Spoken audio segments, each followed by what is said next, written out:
बिस्मिल्लाहिर्रहमानिर्रहीम। अस्सलाम वालेकुम नाज़रीन, उम्मीद है आप सब लोग खैर खैरियत से होंगे। 1 अक्टूबर को मरियम नवाज़ कहती हैं कि मियाँ साहब ने तय कर लिया है कि अब किसी से कोई बात नहीं होगी। 12 अक्टूबर को मरियम नवाज़ कहती हैं कि इस्टेब्लिशमेंट से बात हो सकती है, इनके मेरे करीबी लोगों से राब्ते हुए हैं। ख्वाजा आसिफ कहते हैं तो खुदा का खौफ करो, कोई अखलाकियात भी होती है, कोई एथिक्स भी होती है, कोई हया भी होती है, कोई शर्म भी होती है।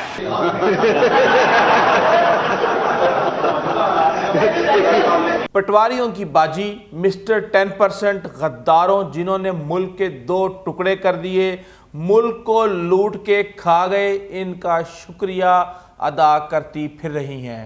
Where's Bilawal? I want to say bye to you. And Bilawal को देखिए कहाँ? Where's Bilawal? I just wanted to say bye to you, Bilawal. Thank you so much. Thank you so much. Good luck. Good luck. Good luck to you as well. Thank you. See you inshallah. Bye bye. इसी बिलावल के नाना ने आपके दादा की फैक्ट्रियां हथियाई थी।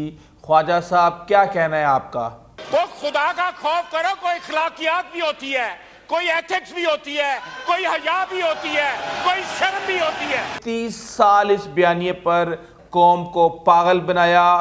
कहाँ है तुम्हारे नजरियात? लेकिन हम एक दूसरे के दुश्मन नहीं होंगे, हम एक दूसरे की तज़हीक नहीं करेंगे। क्यों बिलावल? आपकी वालिदा शहीद होने से पहले मेरे वालिद के इतने करीब आ गई थी। ख्वाजा साहब, तो खुदा का खौफ करो, कोई अखलाकियात भी होती है, कोई एथिक्स भी होती है, कोई हया भी होती है, कोई शर्म भी होती है। आसिफ अली जरदारी की जुबान काटने वाले आज ख्वाजा आसिफ से जरदारी की शान में गुस्ताखी पर ख्वाजा आसिफ से माफ़ी मंगवाते हैं और ख्वाजा आसिफ माफ़ी मांगते हैं। क्यों ख्वाजा साहब? तो खुदा का खौफ करो, कोई अखलाकियात भी होती है, कोई एथिक्स भी होती है, कोई हया भी होती है, कोई शर्म भी होती है। ख्वाजा साहब, ये थोड़ी जी शर्म ਤੁਹਾਡੇ वास्ते भी है।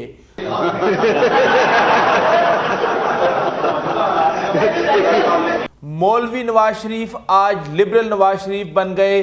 बेशर्मो, अपने नजरियाती कारकुनों को जिंदा दरगोर मत करो, वो मुंह छुपाते फिर रहे हैं। क्यों ख्वाजा साहब? तो खुदा का खौफ करो, कोई अखलाकियात भी होती है, कोई एथिक्स भी होती है, कोई हया भी होती है, कोई शर्म भी होती है। मुल्क को लूट के सरे महल बनाने वाले गद्दार आज मुहिब्बे वतन नवाज शरीफ के कदम के साथ कदम मिला के मुल्क में जमहूरियत की साख बहाल करने की कोशिश कर रहे हैं। कोई शर्म होती है, कोई हया होती है, कोई खुदा का खौफ होता है। जरदारी का पेट फाड़ कर मुल्क की लूटी दौलत निकालने वालों, तुम्हारी बेटी बिलावल का शुक्रिया अदा करती फिर रही है। क्यों ख्वाजा साहब? तो खुदा का खौफ करो, कोई अखलाकियात भी होती है, कोई एथिक्स भी होती है, कोई हया भी होती है, कोई शर्म भी होती है। भुट्टो के कातिल की सियासी औलाद से हाथ मिलाने वाले भुट्टो को क्या जवाब दोगे? अब अपनी बेशर्मी और जाती मुफाद को मुल्की मुफाद ना कह देना। ख्वाजा साहब, तो खुदा का खौफ करो, कोई अखलाकियात भी होती है, कोई एथिक्स भी होती है, कोई हया भी होती है, कोई शर्म भी होती है। बिलावल, कैसे बैठे हो तुम? अपनी माँ को टैक्सी कहने वालों, रुलाने वालों, जेल के चक्कर लगवाने वालों, अपने बाप को 10 साल जेल में डालने वालों का शुक्रिया अदा करते फिर रहे हो। ख्वाजा साहब, तो खुदा का खौफ करो, कोई अखलाकियात भी होती है, कोई एथिक्स भी होती है, कोई हया भी होती है, कोई शर्म भी होती है। आजकल सोशल मीडिया पर एक लतीफ़ा चल रहा है और ये आज की सियासत पर बिल्कुल फिट है। इन दोनों ने एक दूसरे के साथ यही करना है, लेकिन पहले इन्होंने अवाम को चे बनाना है। जरदारी और नवाज शरीफ एक दुकान के ऊपर गए। नवाज शरीफ ने 5 चॉकलेट्स चोरी करके अपनी जेब में डाल ली और बाहर आकर जरदारी को कहा कि तुमने मेरी सियासत देखी। जरदारी ने नवाज को कहा कि ये तो कुछ भी नहीं, आओ मैं तुम्हें अपनी सियासत दिखाता हूँ। जरदारी दुकानदार के पास गया, दुकानदार से बोला कि तुम्हें मैं जादू दिखाना चाहता हूँ। दुकानदार ने कहा जनाब जी बिल्कुल ज़रूर दिखाएं। जरदारी ने एक चॉकलेट उठाई और खा ली, फिर दूसरी चॉकलेट उठाई और खा ली। इस तरह तीसरी, चौथी और टोटल 5 चॉकलेट्स जब उसने खाई तो दुकानदार बोला, भाई कहाँ है जादू, जादू तो दिखा दो। तो जरदारी ने कहा कि अब तुम मेरे दोस्त की तलाशी लो, 5 चॉकलेट इसकी जेब से निकलेंगी। और वो जो 5 चॉकलेट उसने चोरी की थी वो मियां नवाज शरीफ की जेब से जरदारी साहब ने निकलवा ली और अपने हिस्से की 5 चॉकलेट उन्होंने खा ली। यही होने वाला है आपके साथ। शरीफ खानदान में हमेशा से ख्वातीन की तज़हीक की गई है, चाहे बेनज़ीर भुट्टो हो या जमाइमा खान, सबके आंसू निकलवाए हैं इन्होंने और वो आंसू बहाती हुई इस दुनिया से मोहतरमा बेनज़ीर भुट्टो चली गई हैं और दूसरी इस मुल्क से चली गई। उन्होंने इसलिए मरियम की मुनाफ़कत का मैं इसी तरह जिक्र करूंगा जैसे उन्होंने दूसरों के साथ किया है। मरियम नवाज़ की मुनाफ़कत का अंदाज़ा आप इस बात से लगाएं कि ये पाकिस्तान में होती है तो कैसे सर पे दुपट्टा ओढ़ती है, मशरकी खातून बनने की कोशिश करती है, और जब ये खातून बाहर जाती है तो कैसे इंग्लिश स्टाइल में सड़कों पर बगैर दुपट्टे के अपने भाई के साथ ये घूमती हैं। इस वीडियो को दिखाने का मकसद ये नहीं है कि मरियम नवाज़ के जो चेहरे पे और गर्दन पे जो टोए टिब्बे पड़े हुए हैं आप उनको गौर से देखना शुरू कर दें। ये दिखाने का मकसद सिर्फ और सिर्फ ये है कि आप देखें कि मरियम के जो सर के ऊपर दुपट्टा है या नहीं है।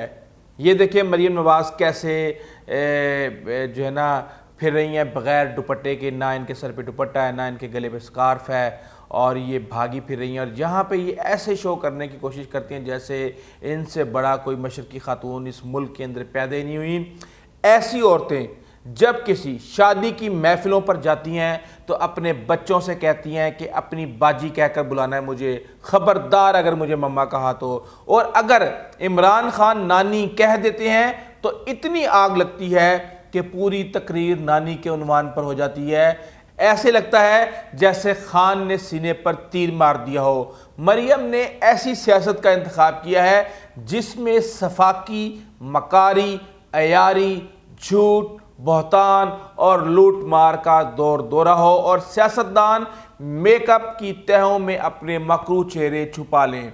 महज़िब दुनिया में किसी पार्टी का लीडर इसे चुना जाता है जिसकी कोई फैमिली लाइफ होती है, इनकी ख़ानदानी तस्वीरें मीडिया पर शाया की जाती हैं। इसका मकसद ये होता है कि ताकि पता चले कि जो शख्स अपनी फैमिली के साथ ठीक नहीं है वो लोगों के मसाइल को कैसे समझ पाएगा। जबकि मरियम नवाज शरीफ कभी भी अपने खाविंद, अपने बच्चों और इनके बच्चों के साथ कभी भी खुसूसी मौके के ऊपर कभी आपको नज़र नहीं आई होंगी। यहाँ तक कि अपने शौहर को भी करीब नहीं लगने देती, सिवाय एक ड्राइवर के तौर पे उनको इस्तेमाल करने के।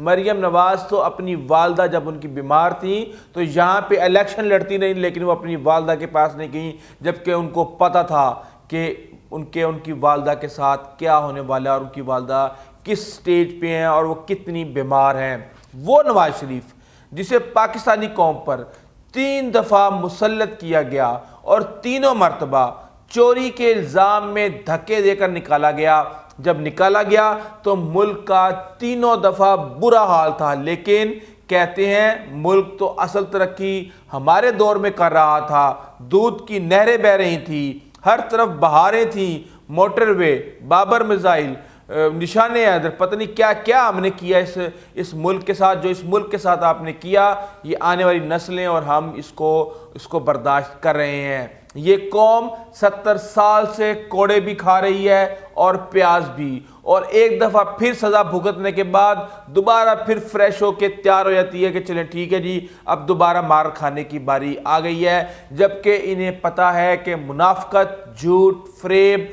और धोखा, ये 4 अनासिर मिलें तो बनता है एक मियां नवाज शरीफ। और पाकिस्तान जैसा ठंडा माहौल ते मिठे चौल मुआशरे में बेशक मुल्क तबाही के दहाने पर खड़ा हो, कर्जे मुल्क की मईशत के बराबर हो जाएं, शरह सूद बढ़ रहा हो, महंगाई बढ़ रही हो, रुपया पाकिस्तानी इखलाकी कदरों से ज़रा ऊपर हो, बेरोज़गारी हो, अफरा तफरी हो, अफसरशाही में खींचा तानी हो, मगर फिर भी कौमी शुगल का दौर दौरा है। एक तरफ मरियम नवाज शरीफ यक तरफा बेमग़ज़ तकरीरें कर रही हैं, मीडिया इसको कवर कर करके दिखा रहा है जैसे झांसी की रानी का पाकिस्तान में ज़हूर हो गया है। मोहतरमा के एक एक जुमले पर तबसरे चल रहे हैं, मेरी लंदन तो क्या पाकिस्तान में भी कोई जायदाद नहीं है, और फिर वो कहती हैं कि मेरी तो 1 अरब की जायदाद है, और उनकी तारीफ़ें करने वाले वो बेशर्मी के साथ जो है इन सब चीज़ों को इग्नोर कर देते हैं।